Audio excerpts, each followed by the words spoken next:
Hey guys, it's Lisa and welcome to my channel. Today we're going to make over some thrifted items, and I'm going to start with this little box. I know that you've seen these in the thrift stores a lot. I think it's a wine box, but we're just going to kind of repurpose it and turn it into more of a French country box. Now, if I were going to make this more farmhousey, I would probably paint that hardware on it black. But because I'm going French country here, I'm just going to paint the entire thing white. I'm leaving it closed so that I don't have to paint the inside because the inside was in good condition. So I give this 2 complete coats of this linen white from Rust-Oleum.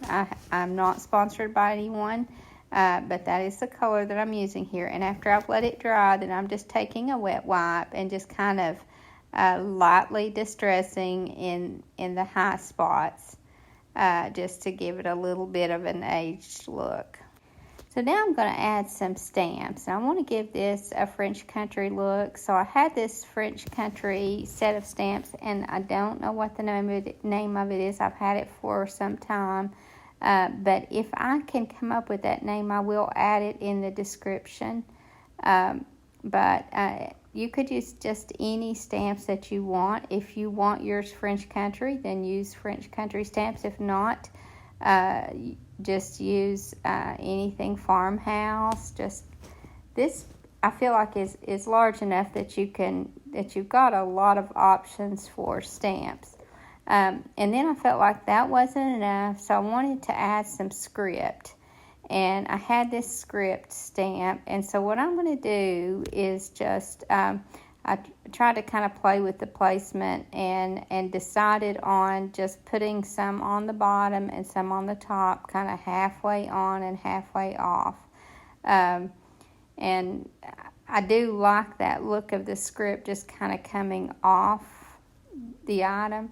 And because I did it on one side on the bottom, I did it on the other on the top. And just that little bit I feel like adds a lot to this piece. So I did the same thing on this other side.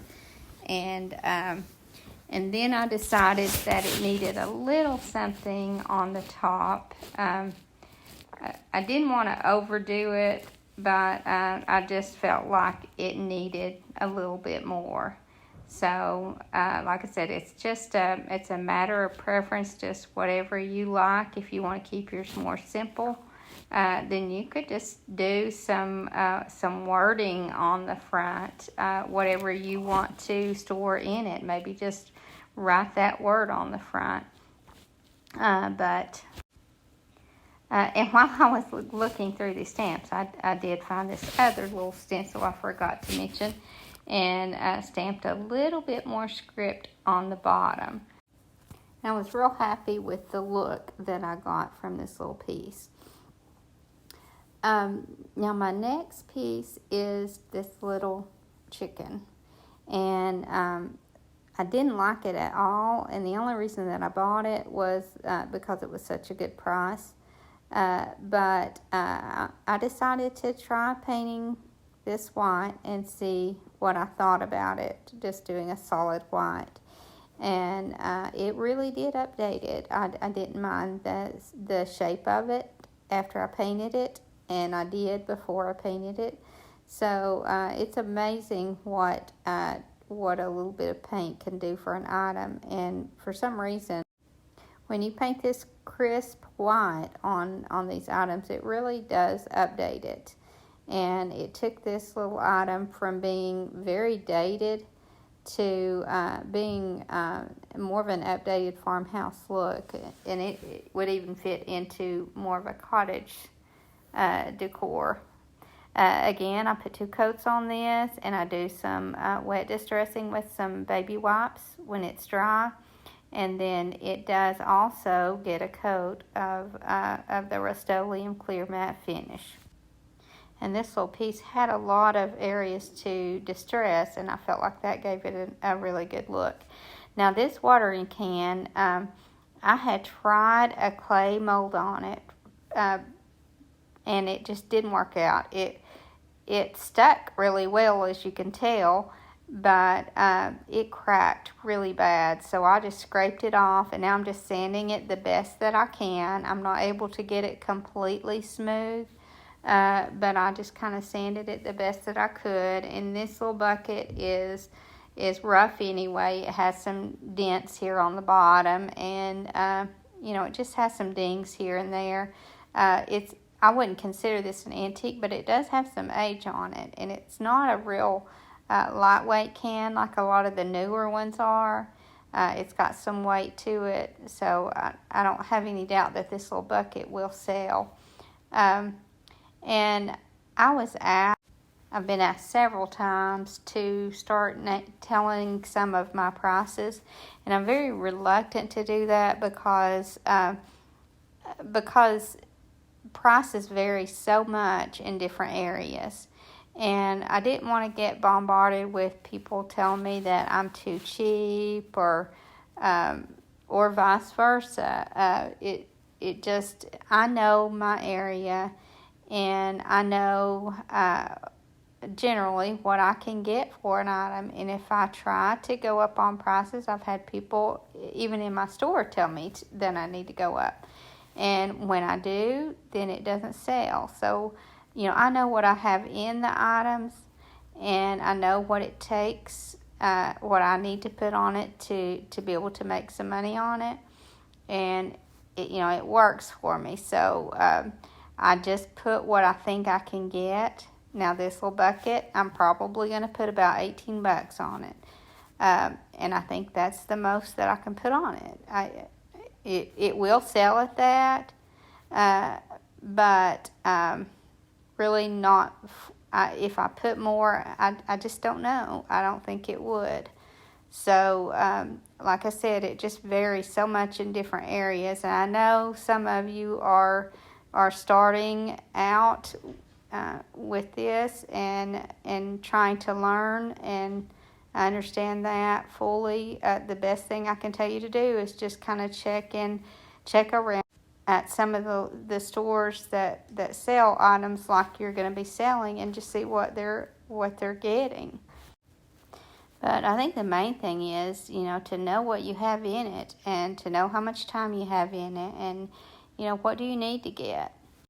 So again, with this piece, it gets a couple of coats of, this one is the Colonel Mustard, and it gets a couple of coats, and then some of the distressing with the wet wipes, and also on the handles here, I'm painting them black just to give some contrast. That spout is already black, so I'm just kind of painting these handles the black to just to give that contrast. And obviously I'm not going to be painting the inside of this bucket because it will have water in it. So I just want to keep that the galvanized. And then I'm just going to put a stamp on this bucket of some flowers. I wasn't real happy with how they turned out. They didn't... It's kind of hard to stamp on round items, and a lot of times I'll use the tissue and stamp on that first, and then decoupage that on. But this is yellow, and I didn't want that showing through, the tissue showing through it all, so I just tried to put that stamp directly on here. And I mean, it showed up in this video. It's kind of hard to see. It did show up better than it's showing here, but I still wasn't the happiest with how that stamp turned out. So, and I did forget to get a before and after picture of that, and I forgot even to picture that one on at the end with all the others. I don't know what happened. I guess where I was busy and occupied with people, I just let that slip through and didn't do it. But now this little bird, I felt like, for some reason, I thought canary yellow, and so I had this Dixie Belle Colonel Mustard, and I thought that's pretty close to Canary Yellow, and that's what I decided to put on this. And again, it gets a couple of coats, and then it will get a clear coat of the Rust-Oleum matte finish. And then I'm going to go back through to give this little bird some contrast, and I'll paint the beak and the feet and legs, the black. And then I will go through and water distress before I clear coat. And when I say water distress, I usually use either a wet cloth or a baby wipe. And you always have to do that before you clear coat, because the whole reason that it works is because the chalk paint is water soluble until it's sealed. So once it's sealed, you can't do that. You would only be able to sand down at that point, and you don't want to sand a metal piece because you always go down to that raw metal, and it's just not a pretty distress at all.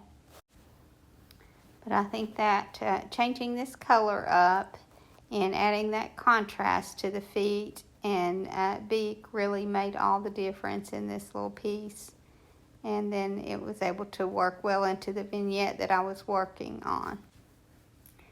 And I really like how he turned out. And so then the next item that I'm working on is this wall hanging, like a wall pocket. I bought it galvanized like this, and I'm not sure where I bought it. I think it's some wholesale place, but I've had it so long I can't even remember. And I only bought one. It did not sell. Or has not sold, so I felt like it needs an update. And like I said, this galvanized doesn't do well for me anymore, and I thought that a fresh coat of white would be the best choice here, because I wanted to make it something that would fit into farmhouse or cottage style. And so I'm just going to give it 2 coats of the white. And don't really distress this piece because there's really not any places to distress. And because these words are cut out, I want some contrasting color in the back. And I kind of went over this and tried to decide what I wanted to put behind it. And then I decided that I wanted to kind of keep it neutral. I didn't want to commit to any certain color behind that, so I decided just to cut a piece of Luan, and it's actually a piece of Luan that is pretty rough, that I probably wouldn't use on anything else, but because it's going to be behind this, it's the roughness is not going to show, and I'll be able to just use some antiquing wax on it and give it a dark stain so that it'll show through those openings and contrast well with that white.